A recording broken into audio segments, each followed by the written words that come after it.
Hola, muy buenas noches. Nuevamente estamos con todos ustedes un día más para hablarles de nuestras cosas, de nuestra historia, de nuestras pequeñas anécdotas y las curiosidades de la historia de Calpe.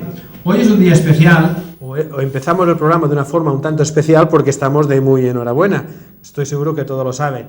Por una parte, nuestro equipo de baloncesto ha hecho una gesta histórica al subir a la LEP. Esperamos de que la diosa Fortuna nos acompañe y todos los espectadores también nos acompañen el próximo año en esta difícil singladura de luchar ahí con equipos muy punteros del baloncesto. Y mucho más reciente, hoy mismo, hoy jueves que hacemos el programa, hace escasos minutos estábamos mirando en televisión, pues otra gran gesta, ya un poco acostumbrados, que ha hecho nuestro Valencia Club de Fútbol en la Copa de la UEFA. Como aquí, lógicamente, por valencianos, y hay una peña muy simpática y muy guerrera sobre el tema de los valencianos y sobre el tema del Valencia Club de Fútbol, la dirección del programa nos ha preparado un pequeño reportaje que vamos a emitirles debido a su inmediatez, a la importancia de la noticia hoy, en este momento, de los actos que tuvieron aquí en Calpe de celebración de la victoria o del campeonato del Valencia, tanto de la Liga como recientemente la Copa de la UEFA. A los valencianistas nuestra más sincera felicitación, desearles lo mejor para el año que viene, igual con el baloncesto, pero eso ya tendremos ocasión de hablarles, y cuando realización quiera y pueda, que esto es un poco la trampa que les tenemos preparado, pues vamos a ver ustedes y nosotros qué ocurrió en Calpe la noche feliz del campeonato de la UEFA. Adelante, cuando queráis.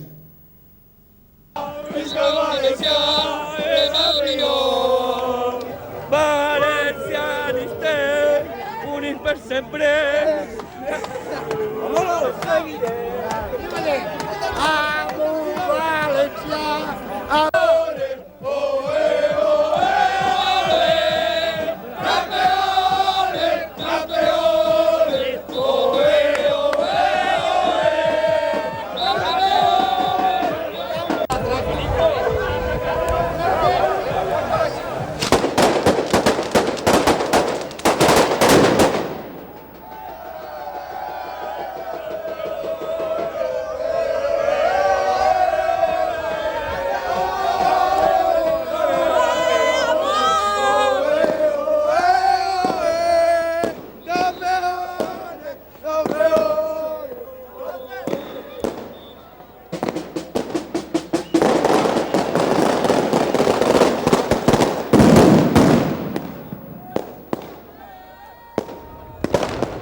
Venga, ya.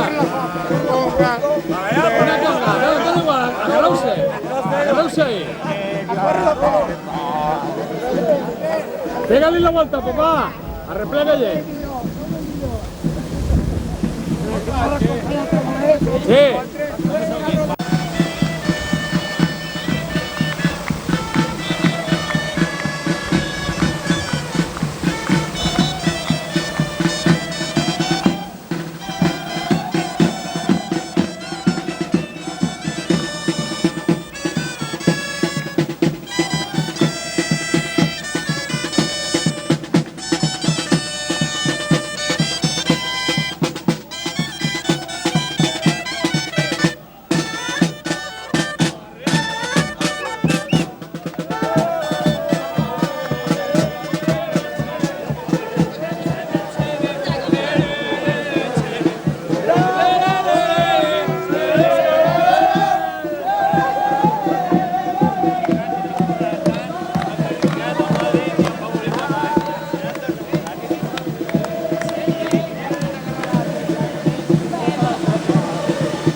El pequeño reportaje que Canal 27 nos ha ofrecido o ha preparado para esta presentación del programa, pues para celebrar, felicitar y recordar dos hechos, bueno, un hecho histórico del ganar el doblete de los valencianistas que nuevamente pues felicitamos, igual como el Calpe de baloncesto. Nosotros hemos venido aquí a hablarles de historia y después de esta presentación, pues bueno, es que empecemos a hacer nuestro trabajo. Hoy nos acompaña José Luis Luri, otro de los autores, principales autores de la serie de libros de historia de Calpe que todos ustedes ya conocen, Calpe, Tierra y Almas. Hoy vamos a hablarles de nuestro pueblo, de cosas muy interesantes que seguro que les vamos a entretener, como siempre, y eso esperamos. Les recordamos, porque también nuestro programa es de muy tarde en tarde, de que a partir del descanso de la publicidad, pues ustedes pueden llamar y entrar en directo para hacernos las consultas que consideren que o tengan curiosidad en hacernos y nosotros, dentro de nuestras posibilidades, intentaremos ayudarles.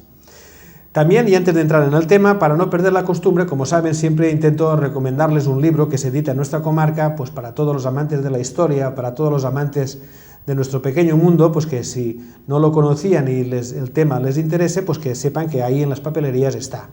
Esta semana coge protagonismo este pequeño libro que llevo en mis manos, que les presento, pero no por pequeño de pocas hojas, no por pequeño de interesante, ya que se trata de los molinos hidráulicos a la Marina Alta. Es un tema que nosotros, los más jóvenes o los que no nuestra edad, pues no hemos conocido. Sin embargo, en toda la Marina han habido y han existido industrias muy importantes, que alguna vez ya hablaremos, incluso haremos un programa dedicado a ellos, unas industrias muy importantes como eran los molinos arroceros o los molinos de harina, de pan, que siempre hemos nosotros reconocido. Son los grandes desconocidos, por lo menos en Calpe, porque aquí no teníamos. Pero, sin embargo, en la Marina sí que habían, y con unas obras muy faraónicas, unas obras de ingeniería muy importantes que algún día les vamos a hablar. El libro que les presentamos está editado por el Ayuntamiento de Teulada y publicado por el Instituto de Estudios Comarcals de la Marina Alta, y tuvo el honor de conseguir un premio en el año 99, que fue el primer premio de investigación Villa de Teulada.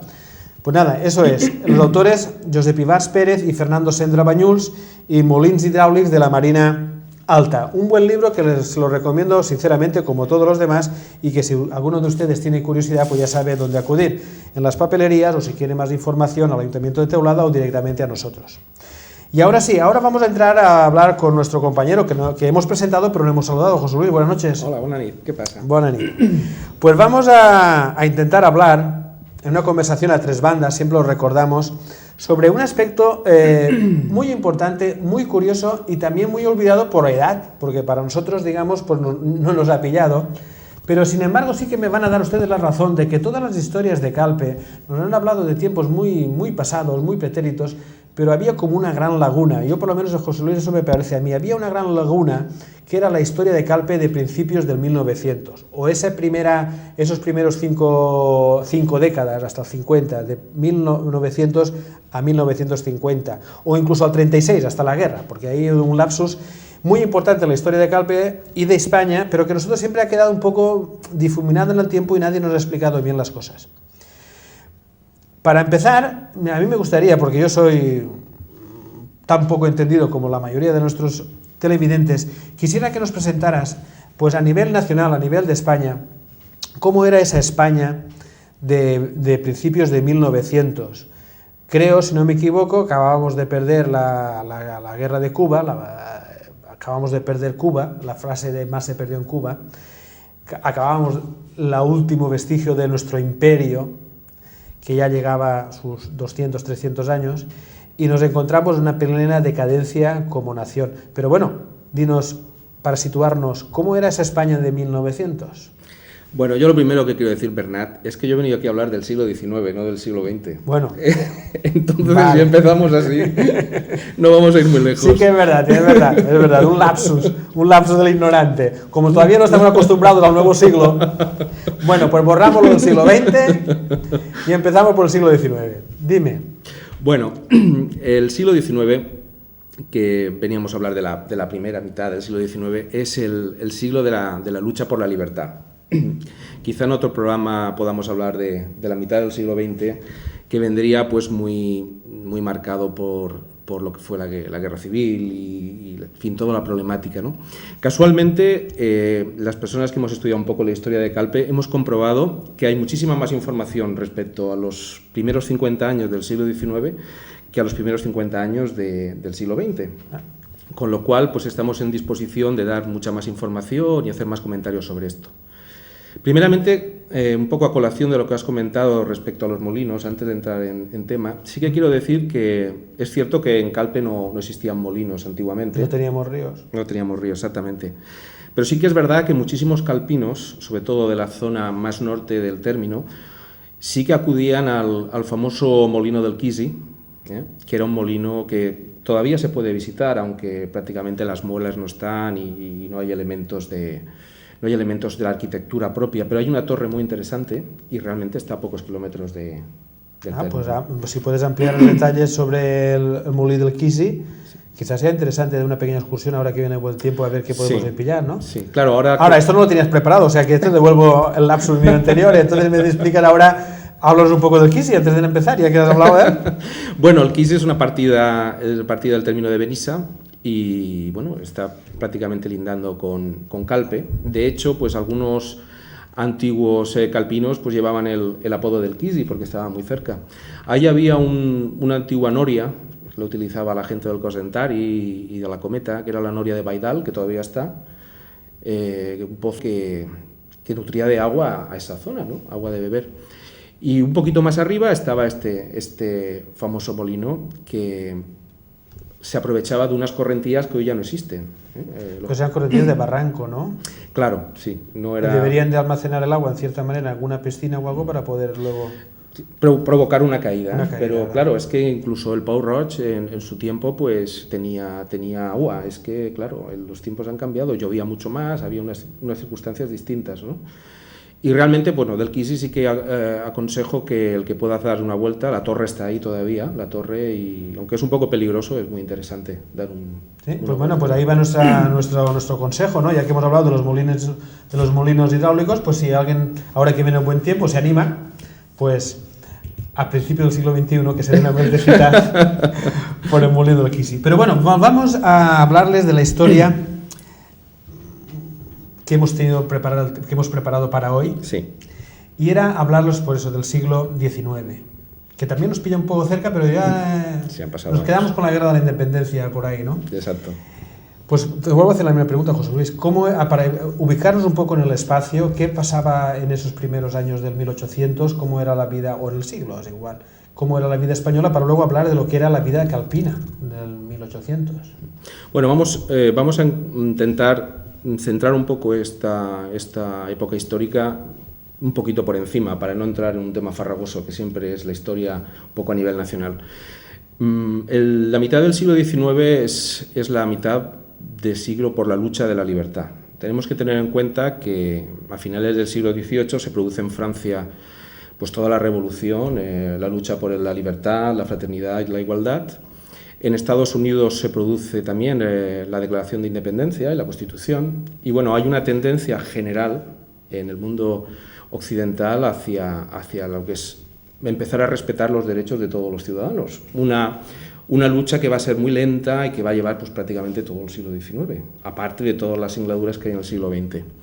Entonces, para los españoles es el principio del siglo muy difícil, porque mientras que en estos países ya se iniciaba esta andadura hacia la libertad, en España tenemos dos guerras muy importantes que marcan mucho el devenir, que es la guerra contra los franceses, la guerra de independencia, y después, posteriormente, la guerra carlista. La guerra de independencia, pues bueno, tenemos que agradecer históricamente la figura de Fernando VII, que fue un rey traidor, un rey que de alguna forma estuvo al lado de los franceses, posteriormente al lado de los españoles, y cuando se había conseguido expulsar a los franceses de España y se podía entrar dentro de un nuevo espectro muchísimo más abierto, con mayor participación, pues vino a traicionar y a volver a instaurar la monarquía absolutista. Claro, es que era una forma de entender la sociedad. Nosotros veníamos o estábamos en una sociedad absolutista, es decir, el rey manda y ordena, distribuye tierras con sus generales o sus señores o sus más allegados, digámoslo así, sí. Y el resto de la población se moría de hambre, no tenía derecho a propiedad, no tenía derecho a nada, pagaba altos impuestos, ¿no era así? Correcto. Y entonces lo que pasa, corrígeme si me equivoco, en Francia viene la Revolución Francesa y luego con Napoleón invadiendo España venía también un poco a romper ese tipo de sociedad.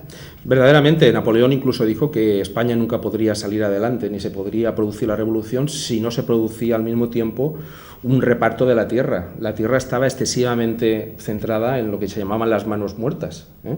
La figura de la monarquía era una monarquía por la gracia de Dios. El absolutismo siempre había sido por la gracia de Dios. Y al mismo tiempo, pues la Iglesia se había apoyado en la figura del rey, incluso llegando a engañar al propio rey. O sea, la manipulación que había del rey por la gracia de Dios, hacía que el rey se apoyara en la Iglesia. Y la Iglesia lo utilizaba pues para conseguir todas sus para mantener ventajas, sus tierras, porque al fin y al cabo era una gran industria, la industria eclesiástica, digámoslo así, ¿no? Con sus grandes tierras, grandes conventos, grandes trabajos, ¿no? Claro, es que además por la cultura religiosa que había en esa época, poco más o menos era la Iglesia la que te condenaba o la que te llevaba a la divinidad, ¿no? Y eso, claro, es un instrumento muy importante en manos de la Iglesia. Desgraciadamente hoy estamos viviendo un poco cierto paralelismo en las dichosas guerras que nos ha tocado vivir en este 21. Pero bueno, volviendo al tema que no estábamos hablando, ¿no? De todas formas, yo recuerdo todos los grandes dibujos de Goya y salía una población, pero paupérrima. Era una población, España, la gente vivía no mal, vivía muy mal. Muy mal, sí. ¿No? Especialmente en las ciudades. Eso es importante. Especialmente en las ciudades. ¿Tú quieres decir que la gente del campo, la gente marinera, no sufría tanto este acoso? Sí que sufría. Evidentemente, la vida en el campo, era difícil, aparte de todos los fenómenos atmosféricos que la meteorología influía mucho, el problema epidémico, la mala repartición de la tierra, pero yo entiendo que en las ciudades había muchísimo menos recursos, porque el acceso quizá el acceso a una mínima alimentación y unas mínimas condiciones de vida era muchísimo más difícil para los que no tenían ningún tipo de medio. Entonces, claro, la sociedad española de esa época era una sociedad eminentemente rural y las ciudades, pues, o las poblaciones más importantes, pues, tenían su propia burocracia, había pues una serie de profesionales y de alguna manera si había una crisis, pues era una crisis que afectaba. Aquí en la Guerra Civil pasó lo mismo, ¿no? Se pasó muchísima más hambre y necesidad en las ciudades que en el propio campo.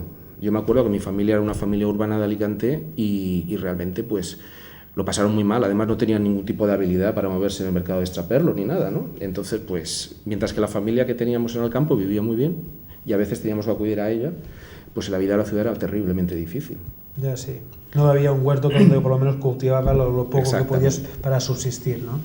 De todas formas, luego, si saltamos esto y nos metemos ya un poco más en lo que nos afecta directamente a nosotros, la muerte de Fernando VII sí que nos aboca a lo que sí que va a ser la gran guerra o la gran batalla nuestra que nos afecta, ¿no? Que son las guerras carlistas. Pero bueno, dime si me he saltado 50 años de golpe. No, para nada. Solamente hay lo que se llamó el bienio progresista entre 1820 y 1822, que el rey Fernando fue el primero en decir que tomemos todos la senda democrática, bueno, la senda constitucional. Y bueno, fue el famoso ajusticiamiento de Riego, los 100.000 hijos de San Luis. Se volvió a entrar en la senda absolutista, en el control del poder. También hay que hacer referencia a la Constitución de 1812, la famosa Pepa, que había venido pues a totalmente eliminar lo que era la figura indiscutible del monarca y empezar pues a reconocer unos derechos de libertad y de igualdad dentro de la sociedad española. Al morir Fernando VII, se había producido antes una circunstancia, y es que la línea de sucesión en España era una línea en varones. Lógicamente, uno de los grandes problemas que tuvo Fernando VII es que no pudo procrear, tenía grandes dificultades para procrear un hijo, y las dificultades, cuando se pudieron solucionar, pues en vez de tener un hijo tuvo una hija, que fue la posterior reina Isabel II.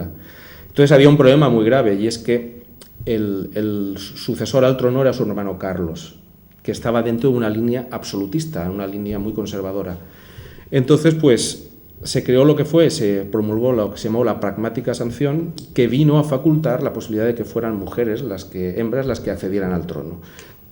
Cosa que su tío no aceptaría, de ningún caso. Por supuesto. Ese fue el básico problema, ¿no? Que siendo sucesor legítimo Carlos, esta institución de la pragmática cambiaba absolutamente y le correspondía a Isabel. A la hija, a la sobrina. Eso es muy importante que la gente lo tenga claro, ¿no? O sea, repetimos de que Fernando VII no tiene descendencia varón, que la necesitaba para ser rey.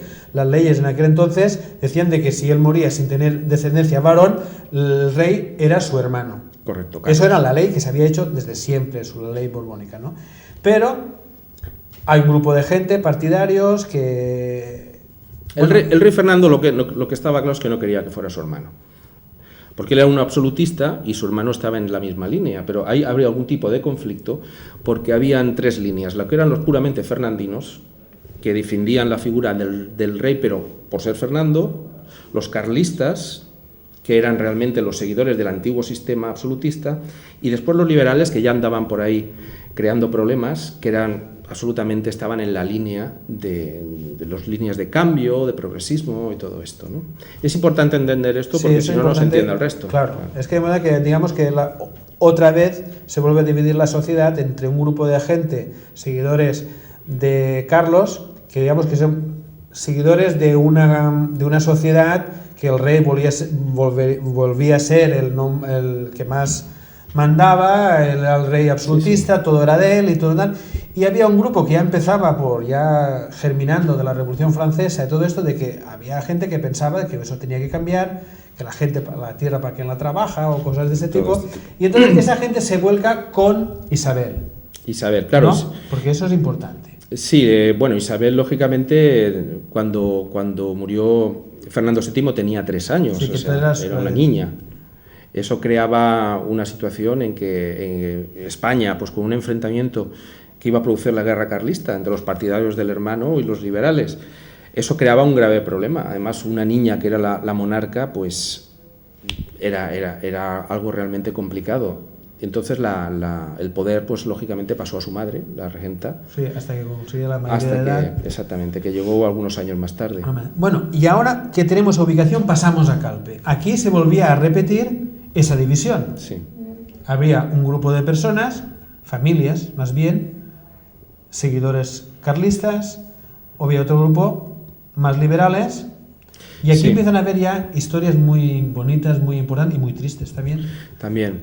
La verdad es que la guerra empieza hacia 1834, Hay un informe del gobernador militar de Denia, Calpe pertenecía al gobernador militar de Denia, en la cual se hacía eco y mandaba una serie de cartas a los alcaldes, una serie de circulares, avisando que empezaban a entrar tropas por el norte de Francia, por el norte de España, a través de Francia, a través de los puertos del norte, y que se iba a empezar a distribuir fuerzas por el norte, y el peligro de esta zona era el desembarco por la costa de fuerzas, y que se iba a aprovechar el tiempo de abril, los meses de marzo y abril, porque coincidía con todo lo que eran los sermones de Cuaresma. O sea, el propio informe que recibía ya hablaba de la participación que se iba a tener a nivel de púlpito.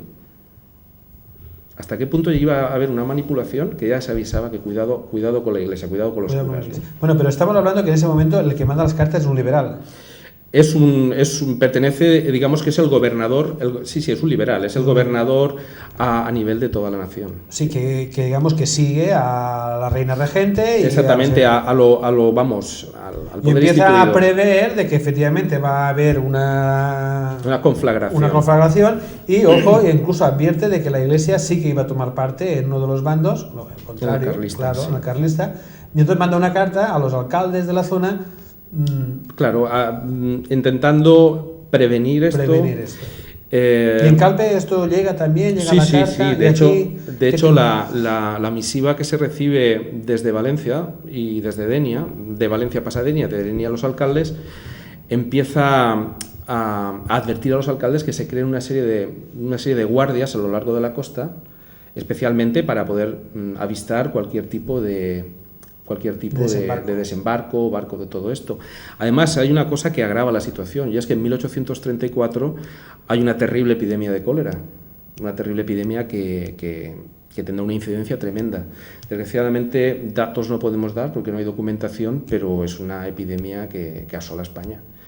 Entonces, no solamente se estaba controlando lo que era el posible desembarco de fuerzas carlistas, sino además que se estaba avistando barcos que pudieran, por el tráfico de mercancías, pudieran introducir el cólera. De hecho, a estas guardias se les daba la facultad de poder ajusticiar cualquier exactamente individuo que pudiera llamar lo que se llamaban las mercancías contumaces, o sea, que pudieran estar infectadas, pues cualquier tipo de textil o cualquier elemento que pudiera.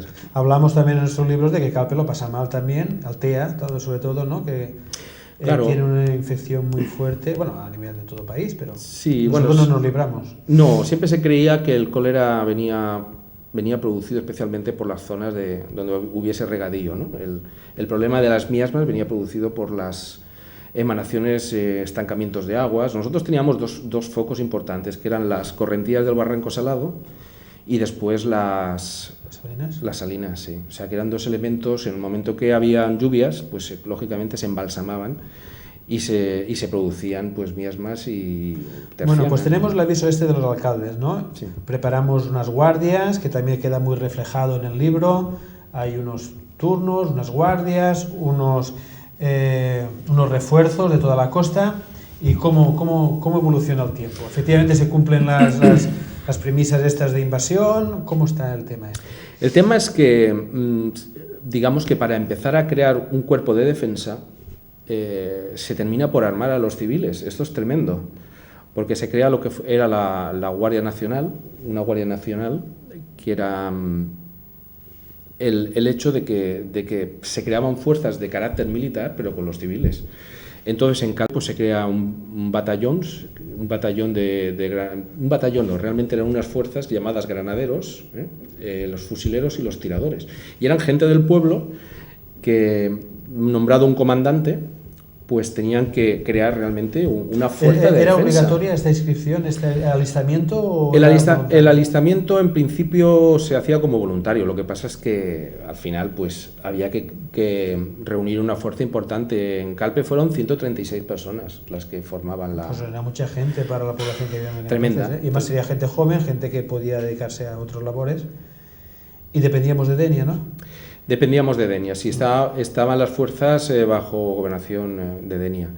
Pero bueno, es que es tremendo, porque el sacar a todas estas personas, todos estos vecinos y colocarlos, armarlos, pues supone también abandonar un poco los medios de subsistencia, ¿no? Digamos que eliminar fuerza de trabajo y también... Que luego habría que alimentarla.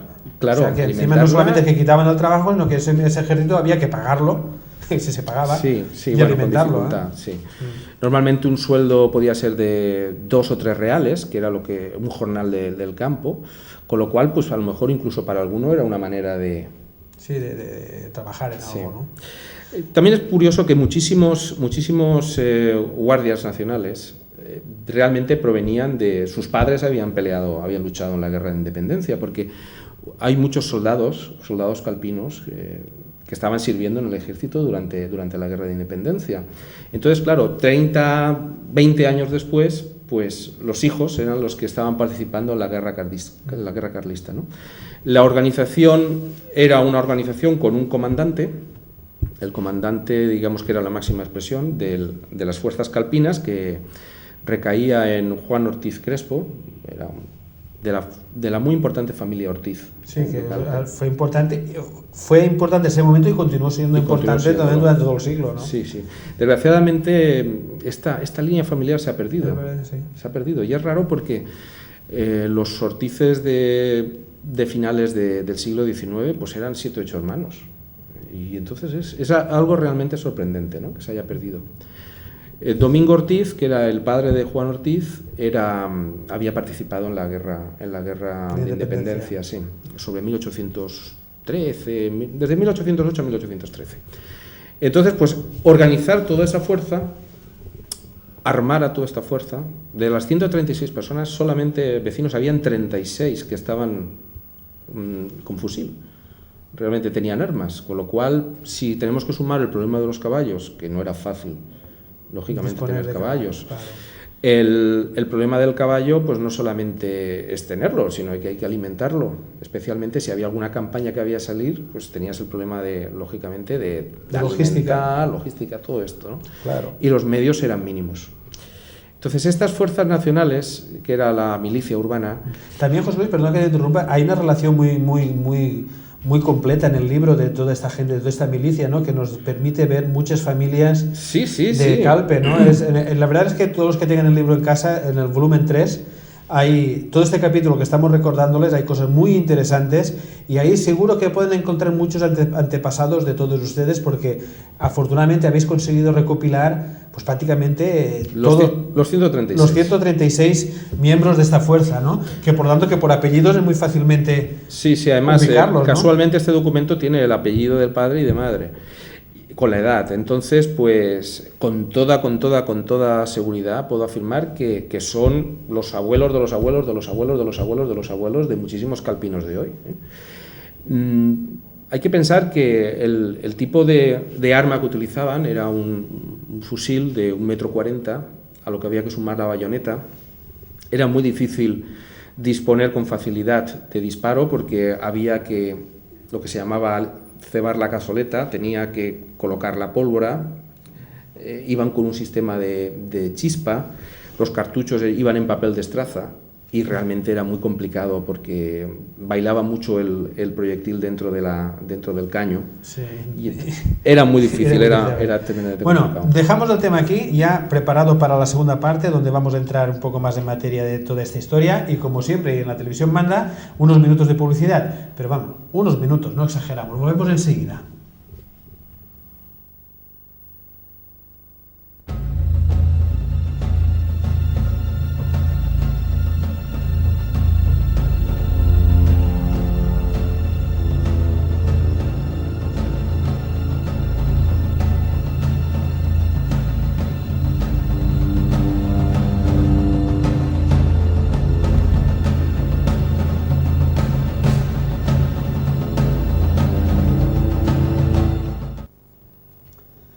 Bueno, pues lo prometido, ¿eh? Eran escasamente un par de minutos y volvemos a estar aquí en directo con todos ustedes. Recordarles que nos acompaña esta noche José Luis Luri y estamos hablando de la vida calpina de principios del 1800.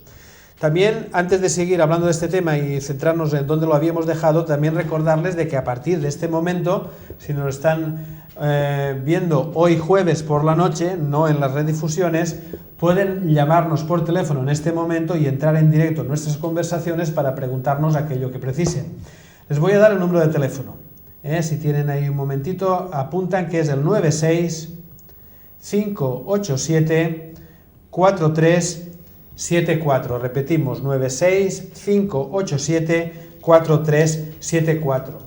Aunque nosotros vamos a seguir hablando de nuestro tema del día de hoy, si ustedes quieren hacernos alguna consulta sobre este programa u otros anteriores, en fin, haremos lo que buenamente podamos, nos llaman a partir de este momento y le intentaremos responderles dentro de nuestras posibilidades. También recordarles que tiene que ser ahora, hoy jueves por la noche, porque Canal, como saben todos nuestros seguidores, Canal 27 redifunde este programa en otros horarios y claro, ya no es un programa en directo y por lo tanto ya no podemos llamarles. Si quieren algo que consultarnos, háganlo a partir de este momento al 965874374. Estábamos hablando de la vida calpina de principios de 1800, ahí hemos dicho de que muerto Fernando VII, se crean dos bandos, los seguidores de su hija Isabel y los seguidores del hermano Carlos, que representaba un poco el absolutismo de su hermano. En el Calpe se crea unas milicias civiles para intentar hacer frente a un presumible acto bélico que tendrá lugar entre los dos bandos. Habíamos dicho que en Calpe se alistan 139 personas y en la página 46 del tercer volumen de la historia de Calpe, uno de los documentos que los autores han recogido para todos nosotros, y es un documento fundamental que yo les animo a que lo relean, en el tercer volumen de la historia de Calpe, verán en la página 46 una relación de todos los nombres. Y es curioso por lo que hablamos, porque José Luis, vemos aquí a Vargas, la familia Vargas, Barber, Blanquer, los Boronat, los Femenía, los Ferrer, los Tour, Martínez, Martí Boronat, Jorro, Perles, Pineda, Rosselló, Sau, los Tomás Jorro, Tomás Perles y los Zaragoza. O sea, familias todas con descendientes actuales en Calpe, ¿no? Sí, sí. Y estamos hablando, pues, sus tatarabuelos, que parece que sea muy lejos, pero en realidad... No, realmente... No, 170 años. No llegamos tan lejos, ¿verdad? Sí. Entonces aquí podríamos decir casi como el primer censo del Calpe moderno, porque la pregunta que me viene ahora, si no tiene nada más que añadir a toda esta lista que hemos nombrado a grosso modo, es... Bueno, Calpe eran 139 milicianos, pero no tendríamos que tener un exceso de población, ni nuestra ciudad debería de ser en exceso grande. ¿Cómo era aquel Calpe del 1830? Pues era un pueblo realmente, yo tendría que decir que las casas de campo, la gente que vivía en el campo no era tanta. Todavía había un cierto miedo, ¿no?, de vivir en el campo. Teníamos un amurallamiento, que bueno, ya hemos hablado quizá en otro momento de esto, un amurallamiento que venía aproximadamente de la calle Cervantes, bajaba a buscar la calle del Cristo, calle del Mar, y después subía más o menos por Gabriel Miró a cerrar por la calle Campanario. Esa era, digamos, la zona del pueblo. Que constriñía lo que era el pueblecito en sí. Exactamente. Ahí es cuando empieza ya a desbordarse la muralla, cuando empieza a crecer los arrabales. Sí. En esa época, digamos que es la calle José Antonio, la calle de la Fuente, y algo lo que era antiguamente la calle Arrabal del Mar, son las zonas de expansión del pueblo. O sea, el pueblo empieza a crecer en el 1830-50. Sí, las calles, la gente donde se empieza a hacer casas es la calle José Antonio. Exacto. En la parte de la ladera que da hacia la avenida del Norte. Sí. Y aquí abajo la calle del Mar hasta la Glorieta. Más o menos, sí. Más o menos, y después la calle de la Fuente, que quizá fue la calle de la Fuente, sí. Sí, porque luego posteriormente se transformó, la avenida del Norte cortó mucho, pero ahí sí que era un vial que bajaba hasta la Fuente, ¿no? Sí, y había un grupo de eso, casi lo recuerdo yo, un grupo de viviendas ahí, ¿no? Y poco más del Calpe, ¿no? Bueno, Calpe hay que intentar un poco visualizar, ¿no? Sí. Las calles eran de tierra, había muchos problemas con las correntías, porque aquí teníamos épocas de gran sequía, pero después habían épocas de tremendos temporales, ¿no? Las calles con pendiente pues estarían prácticamente en un estado de deterioro continuo. la gente, los propietarios, pues encontrar un caí de cal para emblanquinar una casa o los interiores de la casa no era fácil. Debía de haber una cantidad de olores por las calles tremendas, porque aparte de que se desaguaba en la calle, había ganado que pasaba por dentro del pueblo, olor a pescado, a salazón también tendría que haber. Normalmente pues en los corrales de las casas y en los patios, pues bueno, se utilizaban las letrinas y Sí. no había ningún tipo de higiene, ¿no? Claro, y no había ningún adelanto ni cultura de la higiene tampoco Claro. en aquel entonces, ¿no? La gente, pues, la ropa pues duraba tiempo sin limpiar, porque el agua no sobraba. Y pasaba de padres a hijos. Exactamente. Y imaginemos, pues, en una época de calor, pues realmente es que era un hervidero de...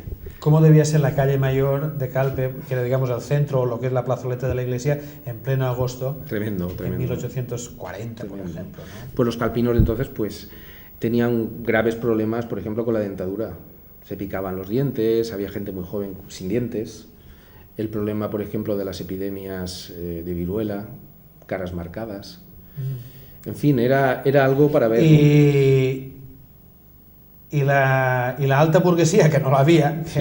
llamar alta burguesía, que quizás sería una ofensa, pero porque eran los tuertos en el país de los ciegos, se ubicaba en la calle Mayor, ¿no? Sí, principalmente. Y en la calle Mayor, bueno, en la calle Mayor no, en la calle de abajo, digamos así, que tú sabrás recordármelo, tuvo, ya volviendo a enlazar con el tema de las guerras carlistas, que ya lo hemos hablado otras veces, ¿no? El hecho histórico del alcalde de Zaragoza, que quiero que me cuentes un poco, y Sí. que lo ubiques, pero antes de llegar allí, vamos a retomar el tema donde lo habíamos dejado. Teníamos las milicias y llega un momento en que viene la guerra. ¿Las guerras carlistas afectan a Calpe o pasan por la venta a la cañera? No, las guerras carlistas realmente en Calpe como guerra no afecta. Lo que sucede es que habían una serie de focos. Por ejemplo, el pueblo de Javias tomado por fuerzas carlistas, la milicia urbana de Calpe tiene que acudir a Benidorm porque hay un desembarco muy importante de carlistas. Al ser una zona de desembarcos, pues había que hacer frente a esto. Pero la guerra carlista en sí pues estaba más focalizada en la zona del norte, la zona de Navarra, País Vasco, y después también en la zona de Castellón, donde estaba el famoso Tigre Cabrera, que era un general importante de las fuerzas carlistas.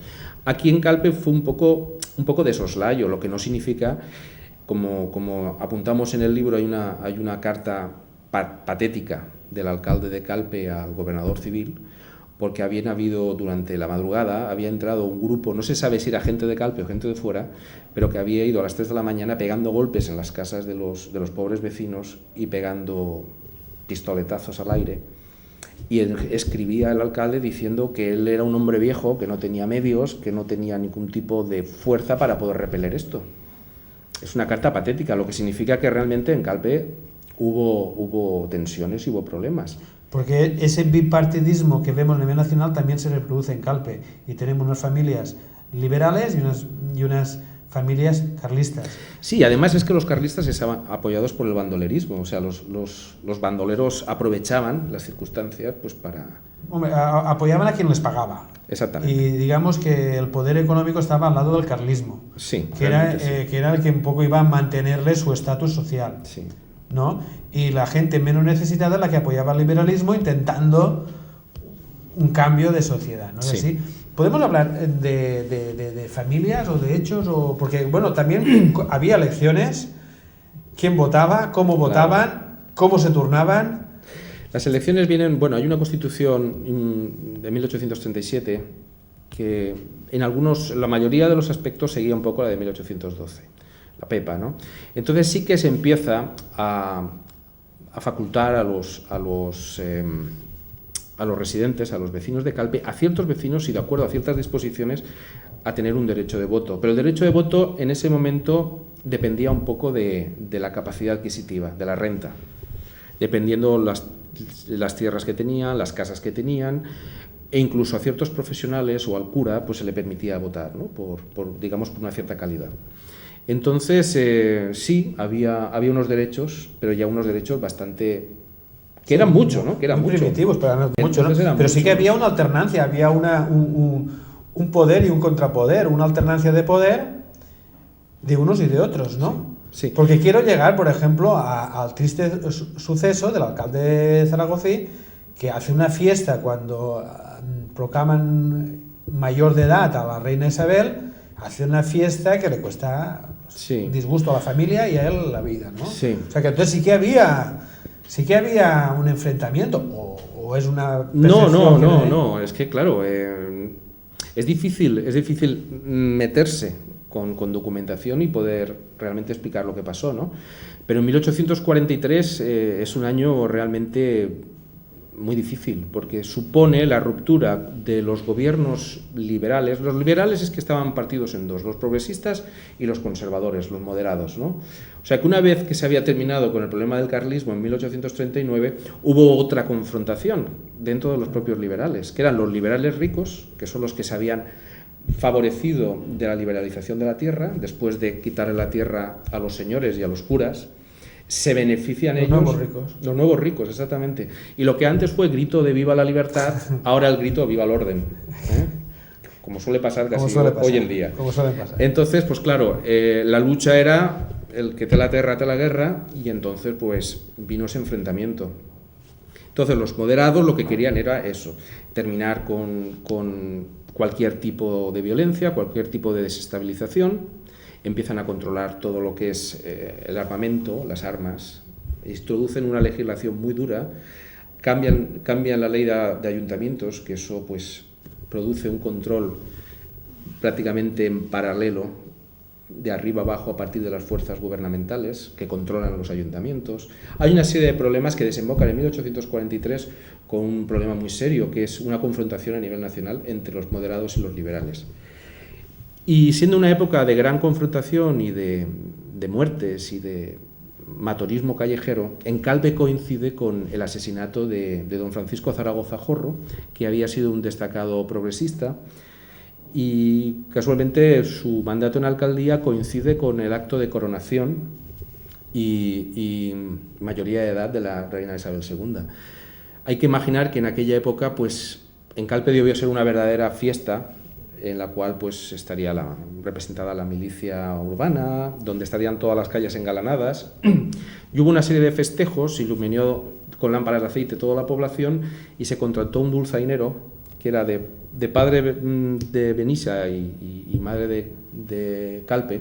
Ah, yo es que entendía que era de Benissa. Entonces la madre de Calpe. De Nave, ¿no? Se llamaba Vicente Nave Cafís. Vicente Nave Cafís. Entonces la madre era de Calpe. Sí. Bueno, pues este señor, tenéis un documento muy curioso ahí en el libro, ¿no? Sí, Lo contratan 3 días por una fortuna, ¿no? Sí, claro, porque fueron 2 días en casa. 2 días. Dos días de donzaina, ¿eh? De donzaina. Que aquello debía ser ya el no va más. El no va más, pero claro, cuando un jornal eran 3 euros, 3 reales, pues claro, se le pagan 80 por 2 días, ¿no? O sea, es que fijaros, eso quiero que sí, está redactado en el libro y estoy seguro que cuando habéis leído esta parte, pues os habéis fijado, pero resulta que cuando un jornal era 3 reales, que nos dice José Luis, 3 reales, contrata este buen alcalde al donzainero benisero y le paga 80 por 2 días, o sea que, bueno... Además, si coges el recibo que firma como el recibido, los 80 reales, está con una letra Vicente Nave, pues como un escribano. Como si fuera un escribano, ¿no? Entonces, pues claro, dices, ¿cómo es posible? Un dozainero, ¿no?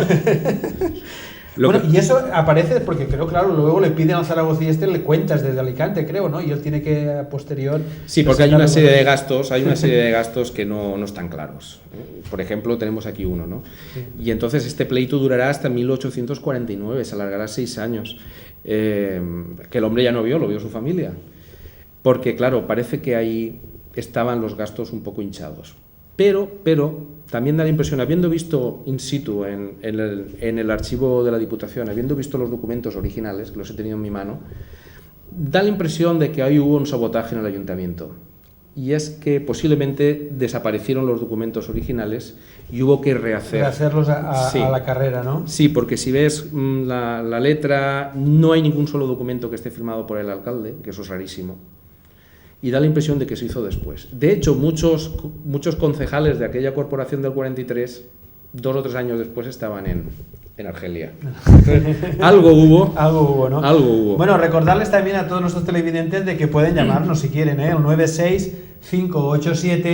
4374, 965874374. Cualquier momento, si quieren, nos pueden hacer la llamada, que nosotros estamos aquí.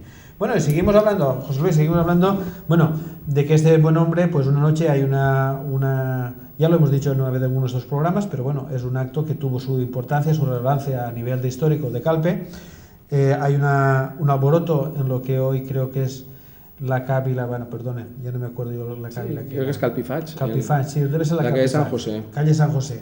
Lo que hoy actualmente es esa casa, hay un alboroto, llaman al alcalde y allí se produce Da la impresión de que fue una especie como de montaje, ¿no?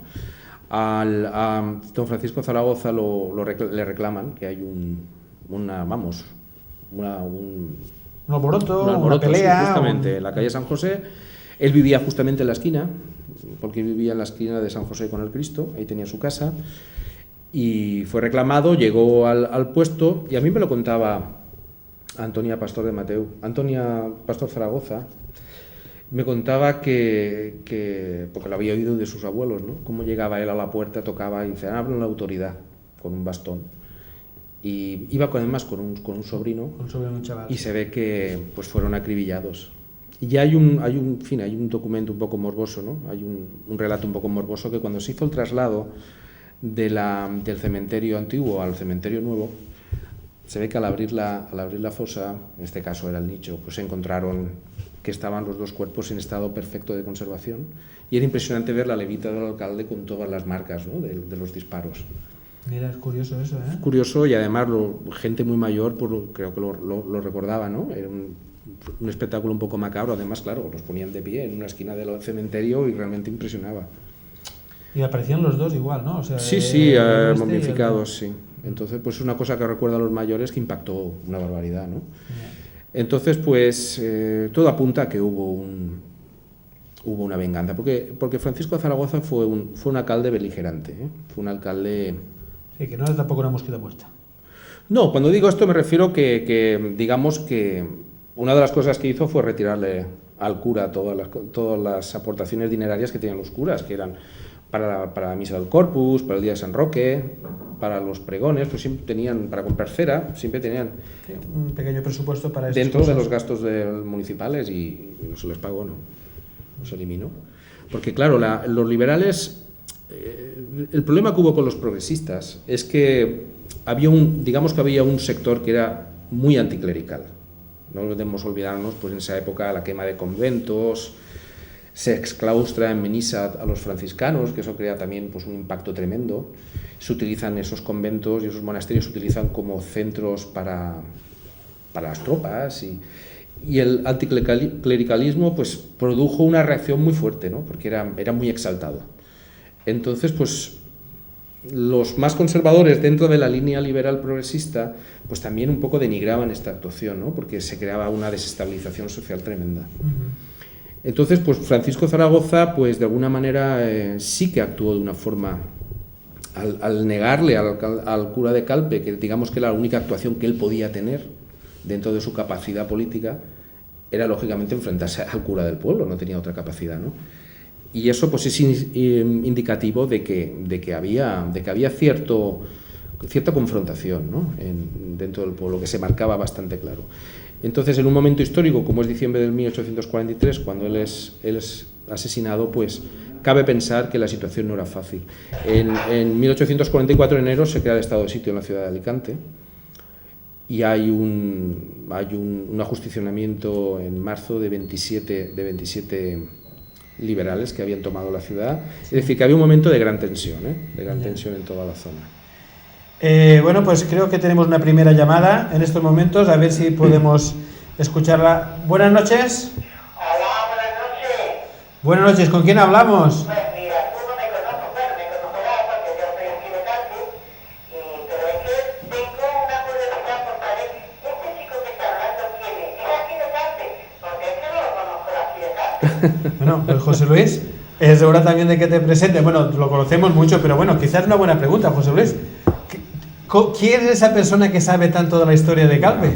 Yo llegué a Calpe en el año 81, soy alicantino, y he estado en Calpe pues hasta ayer, Ahora vivo en Alicante, pero mis 2 hijos, que son calpinos, viven aquí y vengo a Calpe pues 3 o 4 días a la semana normalmente. Entonces no soy de Alicante, lo que pasa es que he estado muchos años aquí y sigo vinculado. Ya le digo, mi familia es de aquí, de Calpe, son nacidos aquí. Claro, es que mi pregunta es porque como yo no soy, bueno, me considero elegante, porque yo llevo aquí desde el año 51, ¿sabes? Entonces mi familia y mis hijos todos son de aquí. Pero no te conocí así de nada. Y yo digo, voy a preguntar porque me está recordando cuando era Calpe antiguo, el antiguo que yo lo he vivido, porque del año 51 tú sabes que aquí no existía nada de lo que hay ahora, gracias a Dios. O sea que está todo muy bien, tú bien. Además, tú no me conoces a mí, Bernardo, pero tu padre sí que me conoce. Te voy a explicar quién soy. Yo soy Juanita, la andaluza, la mujer de Bautista Mola, primo de tu padre. Ya, sí, sí, no, sí, creo que ya con la voz, al hablar un rato, ya empiezo yo a reconocer la voz, ¿eh? Lo que pasa es que no se oye muy bien y entonces a poner atención en intentar averiguar, es que entenderte bien, pues me cuesta, pues nada. Entonces era eso, que me está recordando muchísimas cosas antiguas que hoy la mayoría, en general, diremos, la juventud, no le aprecia a lo que tenemos. Claro. Que hemos tenido muchísimas cosas que hoy, gracias a Dios, nos sobran. Sí. No, estamos hablando, en el programa José Luis ha comentado de que en el 1850 en las calles no estaban empedradas ni muchísimo menos, pero eso lo habrá conocido usted también, ¿eh? Hombre, claro que sí. Pues fíjate, yo estoy aquí desde el año 51, llevo 53 años, yo tengo 74 años ahora, pues lo he vivido, claro, pues como todos, como tu madre y todos ustedes lo hemos vivido todo aquí. Que entonces, ¿sabes cómo regábamos las calles? Te lo explico. A ver. Limpiábamos el pescado y con el agua rochábamos las calles. No como ahora con mangueras, ¿sabes? Regábamos con la mano y cuando nos podíamos lavar, que íbamos por agua a la fuente, echábamos el agua a la calle y entonces para que no acudieran las moscas, ¿sabes? Pero vamos que de entonces ahora pues ha llovido muchísimo. Y ha cambiado. Usted habrá hecho también muchos viajes a la fuente, ¿verdad? Pero muchísimos ¿verdad? años, muchísimos años. Y debió de conocer al tío Víctor, ¿no? El que encargado de la fuente, el que le cobraba las perretas cuando iba ahí. Claro, sí señor. Y a Tomás de la Fuente, y a María la de, ¿cómo le llaman a usted? Bueno, a muchas personas que le he conocido allí en la Fuente. Y yo conozco, él está hablando de Mateo Zaragoza, supongo yo. Sí. El señor alcalde, el que falleció hace poco. Pero es que yo he conocido muchos alcaldes antes que este. Y he conocido al cura don Vicente Llopi. Ya desde hace años de esto. Sí. Don Vicente fue el que nos abrió un poco las luces a todos nosotros. Exactamente. Mucho de nuestro trabajo depende de él. Exactamente. Entonces, Calpe está mejor, ¿no? Ahora eso de abrir y... En muchas cosas, la mayoría, un 99% está mejor. Sí. Lo que a mí me choca mucho es que cuando un día, por casualidad, ahora gracias a Dios, ¿no? A las cosas que te va adelantando, no nos falta agua. Pero un día que no se puedan duchar porque ha faltado el agua, se ponen por las nubes. Cuando antes nos teníamos que lavar a pedazos y estábamos conformes con lo que teníamos. La familiaridad que teníamos antes, los 4 vecinos que éramos, que eran 4 vecinos. Sí, ya lo no lo comprendo, tenemos, claro que sí. En eso sí que hemos perdido, ¿eh? ¿Verdad que sí? En eso sí que hemos perdido, en la familiaridad, en conocer los vecinos, en ayudarse mutuamente. Eso nuestros padres, ustedes y nuestros abuelos, eso sí que era un valor muy positivo que hemos perdido los jóvenes, los más jóvenes, ¿eh? No, es que nosotros sabemos apreciar lo que tenemos porque antes lo que teníamos. Y lo que teníamos antes, para mí, yo siempre lo he dicho, que está eso muy bonito, muy bien, todo lo que quieras. Pero lo que teníamos antes no lo tenemos que tener nunca en la vida. Esa familiaridad, porque hoy por suerte, por desgracia, las cosas han subido de tal forma que no se puede entrar en casa cualquiera. Y antes, en mi casa, desde Campana, el tío Juanito Jorro, el otro, todas esas personas entraban en mi casa como por Y sin- desgracia no se puede dejar ni al cartero. Y sin necesidad de cerraduras ni rejas fuertes y tal. Muy bien, pues gracias por llamar, gracias por acompañarnos un ratito más. ¿Quiere hacernos alguna pregunta ahora que está José Luis aquí, el alicantino? No, ¿No? ¿sabe que yo tengo una hija alicantina? Ah. Lo que pasa es que se crió aquí. No, Yo tengo una hija alicantina. La verdad es que mucha gente lo pregunta, la misma pregunta que nos ha hecho usted, nos ha hecho mucha gente, ¿no? Que dice, bueno, José Luis, bueno, porque José Antonio Sala y Andrés Hortolá lo conocen de sobra, ¿no? Pero José Luis Luri, ¿y cómo es capaz de escribir los libros que se han escrito? Pues mira, pues un amante a veces hace más una persona que ama al pueblo que una persona que haya nacido en el pueblo. Y la verdad es que todos los jóvenes le vamos a agradecer y vamos a estar siempre en deuda con él y con sus compañeros del trabajo que han hecho, de explicarnos un poco la historia que los más jóvenes pues no hemos conocido. Bueno, pues yo me alegro mucho del programa que hace porque te veo siempre todos los jueves, desde el primer día. Venga, Porque pues, me gusta muchísimo. pues venga, te lo agradecemos de verdad y eso nos gusta, que nos Otro día sigan. hablaré con ustedes porque si algo sigo hablando me van a cortar teléfono. Sí, le va a costar la Me conferencia. alegro del programa y que se lo paséis bien. Muy bien, pues muchas Gracias. gracias. Muchas gracias, buenas noches. Pues José Luis, no, la verdad que mucha gente bueno, ya lo hemos comentado muchas veces y te lo comenten a ti por la calle y a nosotros y a Andrés y a José Antonio. Oye, José Luis, ¿y qué cosas y cuántas cosas sabes y tal? ¿Y qué pasa? ¿Que es un gusanillo que te entra y...? No lo sé, eso no tiene explicación. No tiene explicación. No. Lo que pasa es que llevas muchos años en Calpe y realmente tus hijos son de aquí y yo que sé, tienes muchos amigos y no sé. La verdad es que yo te tengo que confesar una cosa, que cuando perdimos a Fluixà, pues yo pensé que perdimos la última gran posibilidad de conocer nuestra historia en mayúsculas, nuestra historia de verdad, ¿no?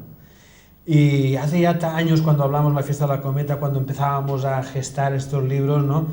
La gran sorpresa que me llevé, cómo era posible recuperar toda la historia de Calpe a parámetros increíbles por mi parte, por mi ignorancia, y además de una persona que sí te ayudó, José Antonio y Andrés y todos nosotros te hemos ayudado, pero la verdad es que la documentación principal no la encuentras en Alicante. La documentación está totalmente dispersa, no hay mucha, pero lo que está, pues igual está en Madrid, que está en Barcelona, que está en Simancas, que está en Alicante.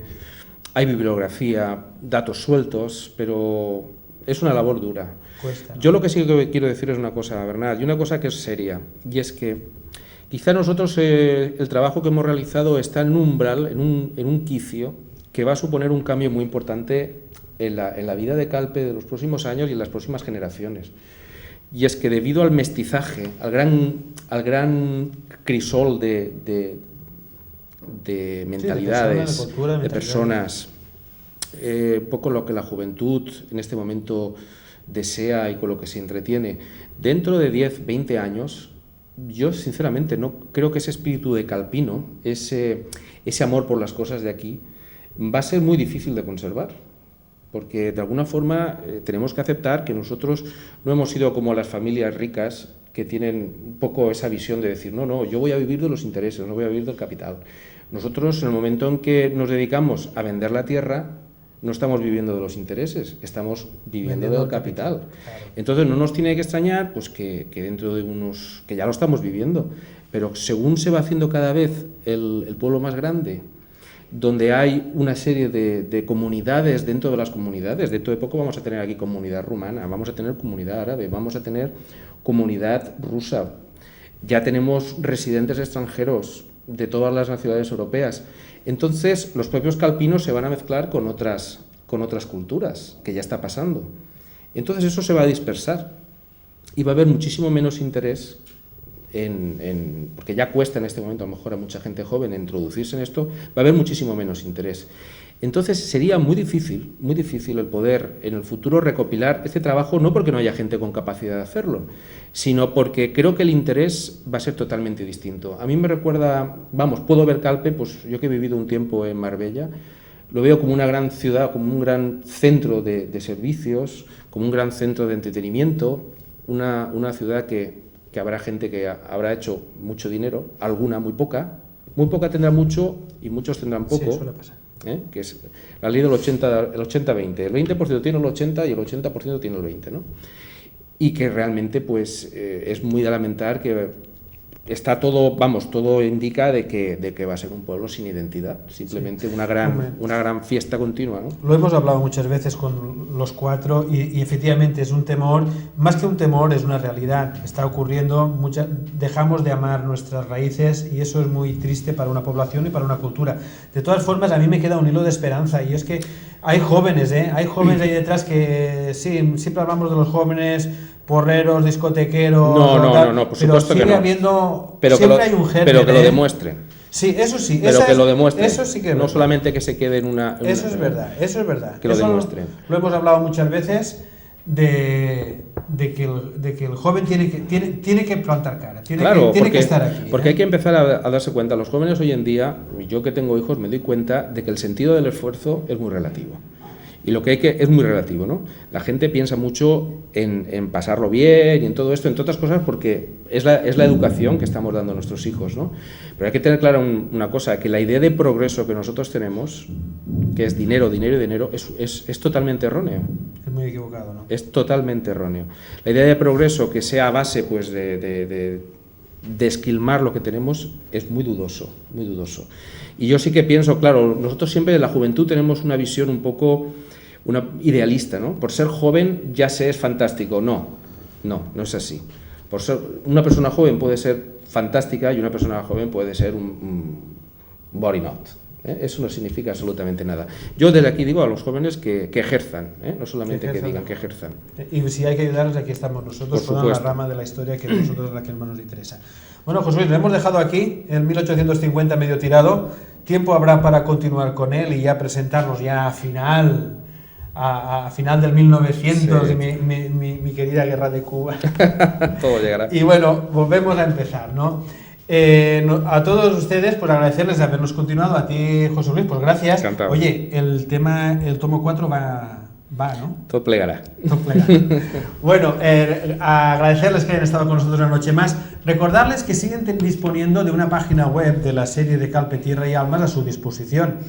Les repito, por si ya hoy prácticamente todas las casas disponen de internet y allí pueden encontrar toda la documentación o mucha documentación de la que publica nuestra serie de historias de Calpe, Tierra y Almas. La dirección www.calpetierrayalmas, todo junto, calpetierrayalmas.com. Y también el colaborador Andrés Ortolà, que sabe que también dispone de una página súper interesantísima de la historia de Calpe en www.iespana.com/Ortolà. Tanto en esa página como en la nuestra hay enlaces mutuos que pueden ir de un sitio a otro. Y bueno, recordarles que está ahí para todo aquello que quieran leer con más detenimiento, con más tranquilidad, repasar esa lista de calpinos que formaron esa primera milicia para luchar contra los carlistas. Y algún día pues seguiremos hablando de ahí. Yo no sé, José Luis, si no hemos dejado muchas cosas en el tintero de este periodo. Hemos dejado muchas cosas, claro, pero no está mal, no está mal. No está mal. Bueno, pues dentro de 15 días volveremos.